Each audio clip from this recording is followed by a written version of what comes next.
beast in the house. Today we're going to talk about Shuhrah Perfume from Rasasi. And truly this is a beast. Rasasi has got a lot of value proposition perfumes, and this is definitely one of them. Looking at the bottle, it's a very nice bottle. It's got thick glass all around it. I love the engraving on the bottle, a very stylish font which says Shuhrah, and there's something written down here as well in Arabic. I'm guessing it's Rasasi. Please forgive me if I'm wrong. Nice bottle, very good cap as well. Good presentation overall. Let's go through the notes first. In the top notes, we have tomato leaf, freesia, rose. The middle notes, again, there is rose, sandalwood, jasmine, and cedar. And the base notes, we have leather, agarwood, musk, oak moss, and amber. When I saw leather listed in the base notes, I was surprised because I do not get much leather from this in the traditional sense. Let's spray this and see how it looks. Okay, I'm not going to spray more than this on my hand because this one is a beast and I don't want to choke out the people in home, especially during dinner time. So right at the start, you get a nice blast of florals, and that is due to the rose note there. There is definitely a big presence of rose in this. Along with the rose, I also detect another floral quality which I'm attributing it to the freesia. I haven't smelt freesia before, but my guess is it's that element of freesia which is adding to that floral effect of the opening. In addition to that, you'll also get a slightly vegetative note, which could be due to the tomato leaf. There is a slight hint of green. It's not like the green of grass or the green of vetiver, but something that you get when you cut vegetables. It's not overpowering, it's just a very small hint. It's balanced well with the other floral notes, especially the rose. Overall, the opening is very pleasing. I should also mention that there's something synthetic about the opening. It's not purely, it doesn't smell very natural. There definitely is, some synthetic note there, but it's not too overpowering. And to my nose, it's not a problem. I'm okay with that syntheticness being there. Okay, in the middle notes, what happens is after a few minutes, let's say around 30 minutes or so, the rose still stays there, okay, but what I get is a little bit of creaminess in the background. Okay, it's floral, it's sweet, but there's also a creaminess, a little bit of woodiness which gets there, and I'm guessing it's because of the sandalwood which is there and also the cedar wood. That kind of comes in the background, but still for me that floral note is definitely very prominent. And what I also get is after that initial blast, maybe within 15 minutes or even 30 minutes, there is a kind of smokiness to it. Okay, this is a smoky scent, but not in the traditional sense of smoke. I wouldn't say that this smells similar to cigarettes. No, it is far away from cigarettes. It doesn't smell close to tobacco also, I would say. And it's not that birch tar smell, the very harsh harsh smell that you get in some perfume. It's not that. This smoke over here is very sweet. And the closest I can compare the smokiness of this is to a flavored hookah, where you're smoking tobacco but a flavored one. So the tobacco is not there, it's not prominent. There is some flavor, a sweetish flavor coming from the hookah.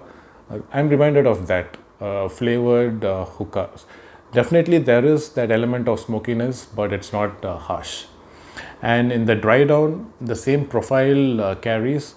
There is leather listed in the base notes, but I do not get any leather, to be honest. Maybe it's there, maybe it's blended well.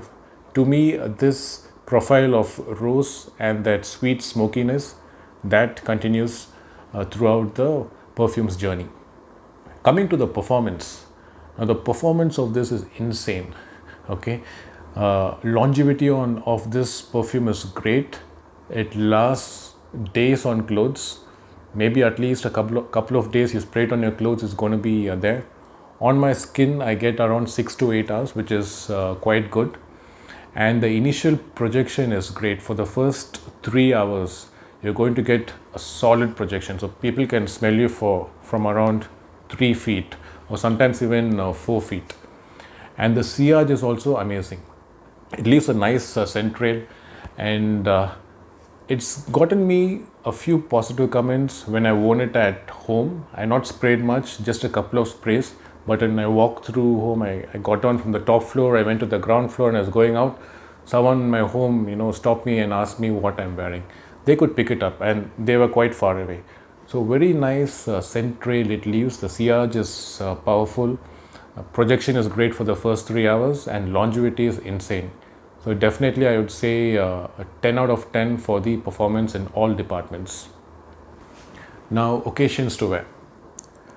This one for me is not a closed environment scent. It deserves the outdoors, and for some reason, whenever I spray this, I am reminded of something religious. It's very Middle Eastern in its profile, and whenever I spray it, there is something religious which comes to my mind. So it's that kind of a scent. I would spray it outdoor to maybe events outside. It can be a good party scent because of the performance, but the scent profile doesn't scream party. It's more traditional, it's more sanctimonious. So you figure out what you make out of this. And I would not wear this in summer, or even maybe in spring in the evenings.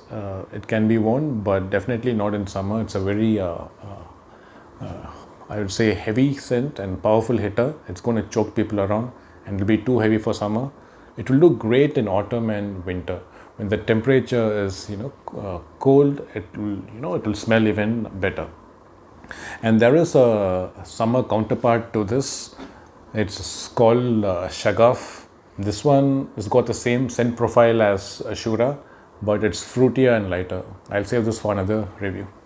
But again, coming back to this, overall a great buy, I would say.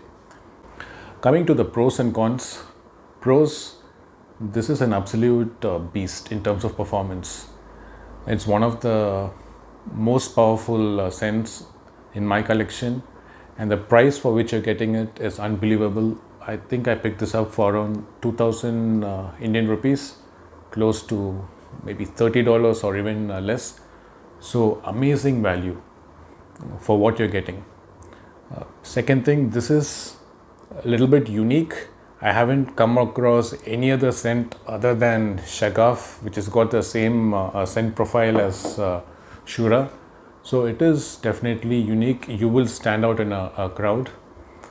The other thing is, it's got the ability to get compliments, provided the person who's smelling it likes Middle Eastern scents. Then definitely this can draw some compliments from people.